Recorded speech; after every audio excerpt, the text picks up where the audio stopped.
Yo, what's up? I'm Mr. Dave and welcome to Jazz in the World of Black American Music.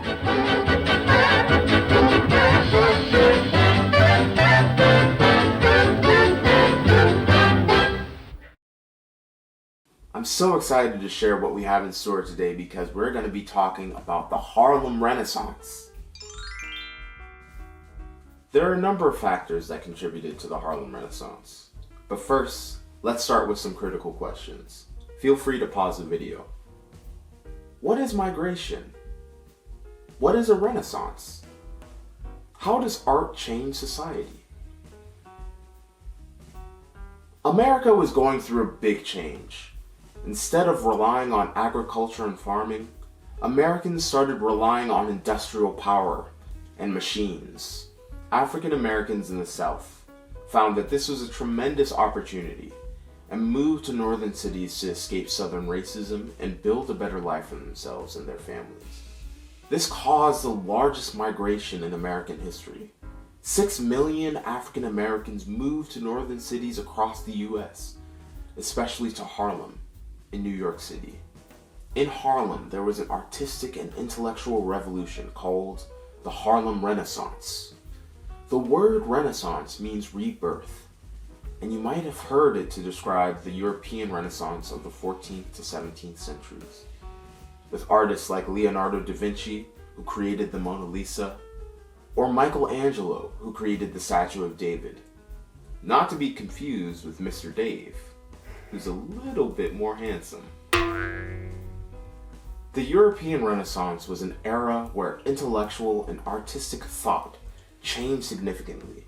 And in Harlem in the 1920s, there was a revolution that happened within African American communities. During this Harlem Renaissance, actors, poets, musicians, writers, and artists used their work to create an environment that advanced the civil cause of African Americans. This movement had a profound effect on American society. The public thought was that African Americans were inferior to white Americans. Their humanity was often ignored and not recognized. The Negro has become more of a formula than a human being, a something to be argued about, condemned, or defended, to be kept down or in his place, or helped up, to be worried with or worried over, harassed or patronized. This is a quote from the great thinker Alan Leroy Locke, the person who actually coined the term Harlem Renaissance, and discovered many of the great writers of the era.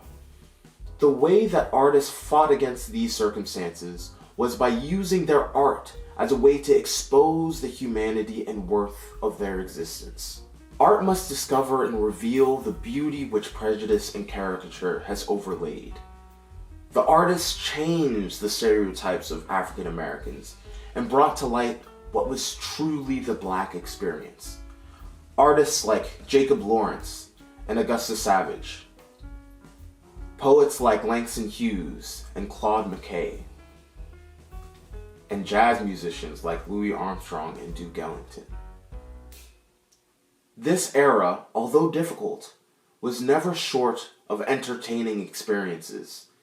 The concerts and shows in Harlem were astounding. They overshadowed the white theaters on Broadway.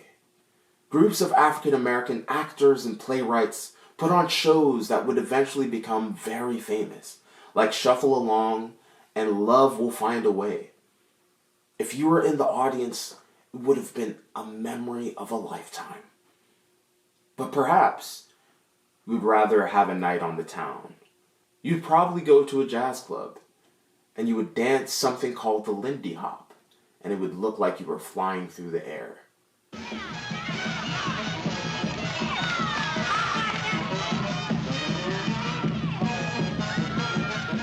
Maybe you're more inclined to go to a more private social gathering.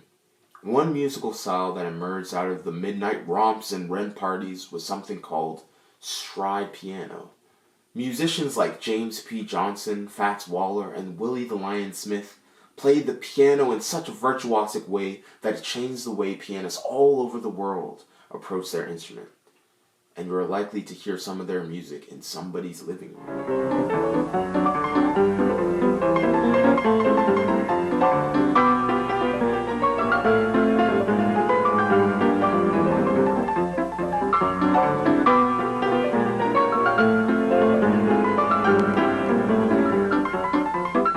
So one song that was created by James P. Johnson is a song called the Charleston. And now we're going to learn this Charleston rhythm together, and all you'll need are your hands. It's very easy. The rhythm goes like this. Repeat after me.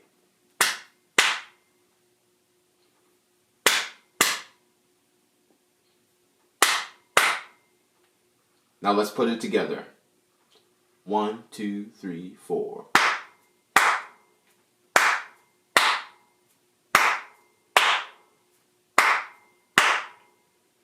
You guys sound so fantastic.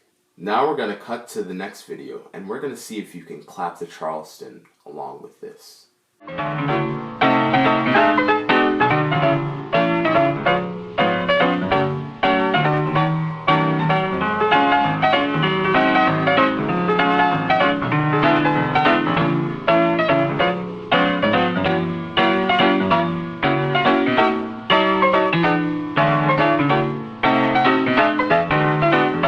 I hope you enjoyed that as much as I did. Thanks for tuning in to Jazz and the World of Black American Music.